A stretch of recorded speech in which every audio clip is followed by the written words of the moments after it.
আগের মতো যে আধিপত্যের কারণে একটা ভয় আতঙ্ক সেটা থাকছে না। এই ধারা যদি অব্যাহত রাখতে পারি আমরা, ভবিষ্যতে ছাত্র রাজনীতির অতীতের যে গৌরবোজ্জ্বল ইতিহাস সেটা আবার ফিরিয়ে আনা সম্ভব হবে। এই নির্বাচনটা খুব তাড়াহুড়ো করাটাও উচিত হবে না এবং এটা নিয়ে খুব আবার দীর্ঘায়িত করাটাও উচিত বলে আমরা মনে করি না। লেজুর ভিত্তিক ছাত্র রাজনীতির কারণে ক্যাম্পাসগুলোতে সংঘাত সংঘর্ষ হওয়া, আধিপত্য বিরাজ যে রাজনীতি সেটা দেখেছি।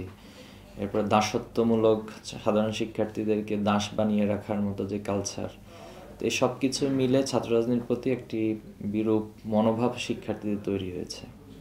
আমি যদি একটি তথ্য আপনাদের সাথে শেয়ার করি যে 5ই আগস্টের পরে আমরা সারা দেশের ক্যাম্পাসগুলোতে একটা সার্ভে করেছিলাম। সেই সার্ভেতে উঠে এসেছে প্রায় 80% শিক্ষার্থী তারা ছাত্র রাজনীতি চায় না। তো না চাওয়ার পিছনে তাদের যে কারণগুলো তারা ব্যাখ্যা করেছে, মূলত বিগত সময়ে বা ফ্যাসিবাদী আমলে বা তার আগেও এই সংঘাত সংঘর্ষ এবং আধিপত্য বিরাজের যে রাজনীতি, এছাড়াও আপনি অনেকগুলো গবেষণাধর্মী পেপার পাবেন বিভিন্ন জায়গায়, সেখান থেকে এই বিষয়গুলো উঠে এসেছে। তো এই একটা মানসিক ভয় ভীতির কারণে মূলত তারা চায় না।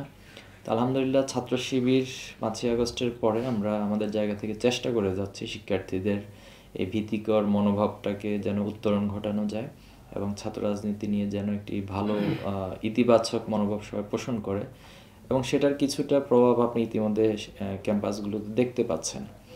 শিক্ষার্থীরা খুব স্বাভাবিকভাবে তাদের শিক্ষা কার্যক্রম পরিচালনা করছে। তারা আগের মতো যে আধিপত্যের কারণে একটা ভয় আতঙ্ক সেটা থাকছে না, মুক্ত চিন্তা মুক্ত বুদ্ধির তারা চর্চা করার সুযোগ পাচ্ছে। তো সব কিছু মিলে আমার কাছে মনে হয় এটা বেশ উত্তরণের দিকে যাচ্ছে এবং এই ধারা যদি অব্যাহত রাখতে পারি আমরা, ভবিষ্যতে ছাত্র রাজনীতির অতীতের যে গৌরবোজ্জ্বল ইতিহাস সেটা আবার ফিরিয়ে আনা সম্ভব হবে।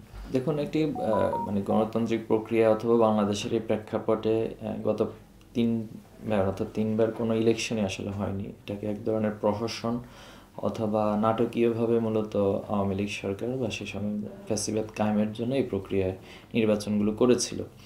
তো আমাদের এই জেনারেশন আসলে নির্বাচন কি বা নির্বাচনের যে একটা আমেজ উৎসব এটা টোটালি দেখিনি। তো সে জায়গায় 5ই আগস্ট হয়েছে যেন বাংলাদেশে সেই ধারাটা ফিরে আসে।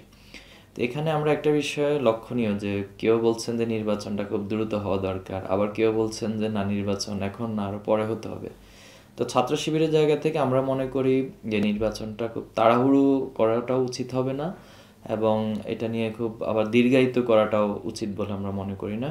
এটা লজিক্যাল এবং যৌক্তিক যাতে একটা সময় ফ্রেম নির্ধারণ করা যায় সেটাকে আমরা সাপোর্ট করবো। এক্ষেত্রে তত্ত্বাবধায়কে যারা আছেন, সরকারে যারা আছেন, তারা ইতিমধ্যে আগামী বছরের জুনের মধ্যে নির্বাচনের কথা বলেছেন। সে জায়গা থেকে বিএনপির মতো বড় একটি দল, ওনারা ডিসেম্বরের মধ্যে সেটা দাবি করেছেন। একনল হ্যান্ড ওয়াশ 100% প্যারাবেন ফ্রি, তাই নিরাপদ হাতের জন্য আস্থা রাখুন একনলে। জামাত তো সেখানে বলেছে জুনের আগে হলে, সেটা ফেব্রুয়ারি হলে ওয়েদারগত বিষয়গুলো ঠিক থাকে।